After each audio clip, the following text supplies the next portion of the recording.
완벽한 사람을 뽑고 싶으세요? 그럼 그냥 감으로만 할 순 없겠죠. 모든 것에는 설계도가 필요합니다. 오늘 우리가 파헤쳐 볼 건 바로 채용을 위한 완벽한 설계도, 직무 분석입니다. 자, 최고의 팀 어떻게 만들 수 있을까요? 그냥 스펙 좋은 사람들 막 모아놓으면 저절로 굴러갈까요? 절대 아니죠. 성공적인 팀의 진짜 시작점은요, 바로 설계에 달려 있습니다.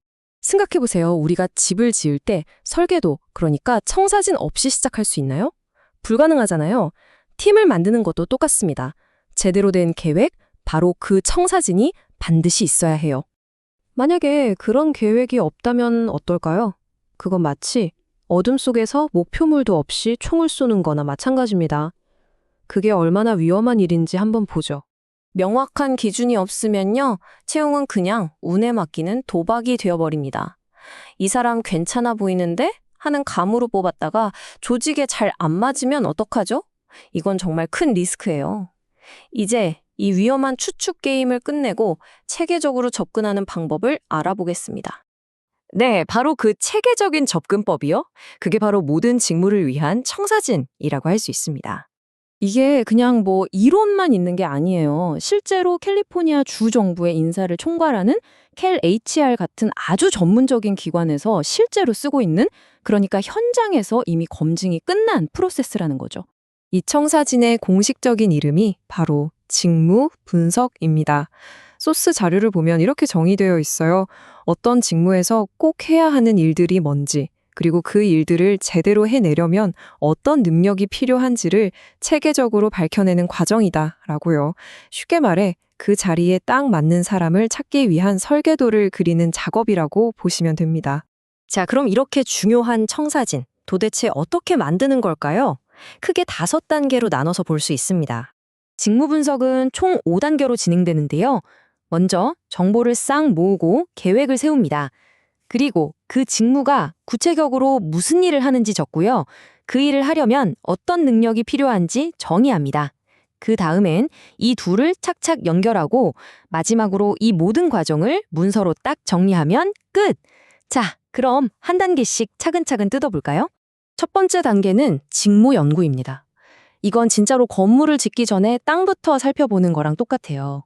기존에 있던 자료는 없는지 뒤져보고, 지금 그 일을 하고 있는 사람하고 인터뷰도 하고, 또 실제로 일하는 모습을 옆에서 지켜보기도 하면서 이 직무에 대한 정보란 정보는 다 긁어모으는 단계죠. 자, 정보를 모았으면 이제 그 일을 해부해볼 차례입니다. 우리가 보통 일이라고 뭉뚱그려 말하지만 사실 하나의 직무는 굉장히 여러 개의 작은 조각들이 층층이 쌓여있는 구조거든요. 이 구조를 한번 위에서부터 쭉 훑어볼게요. 가장 큰 단위는 업무 분야입니다. 예를 들어 인사관리 같은 거죠. 여기서 한 단계 줌인해보면 그 안에는 시험 분석가 같은 구체적인 직무가 있습니다. 그리고 이 직무를 맡은 사람은 시험 개발 같은 몇 가지 중요한 임무를 수행하게 되고요. 마지막으로 이 임무를 완수하기 위해 아주 구체적인 행동, 예를 들면 전문가 회의 진행 같은 과업들을 처리하게 됩니다. 우리가 분석해야 하는 건 바로 이 가장 작은 단위, 과업까지 내려가야 한다는 거예요. 이게 핵심입니다. 다른 예를 들어볼까요? 경찰관을 한번 생각해 보세요. 법 집행이라는 아주 넓은 분야가 있죠? 그 안에 경찰관이라는 직무가 있고요. 이 경찰관의 여러 임무 중 하나가 교통 단속일 겁니다.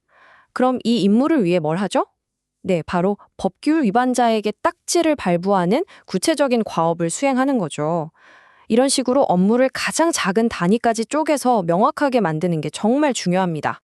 자, 이제 무슨 일을 하는지는 다 파악했어요. 그럼 그 일을 성공적으로 해내려면 무엇이 필요할까요? 바로 세 번째 단계, KSAU를 파악하는 겁니다.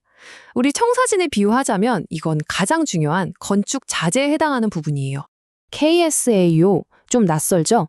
이건 각각 지식, 기술, 능력, 그리고 기타 특성의 앞글자를 딴 거예요.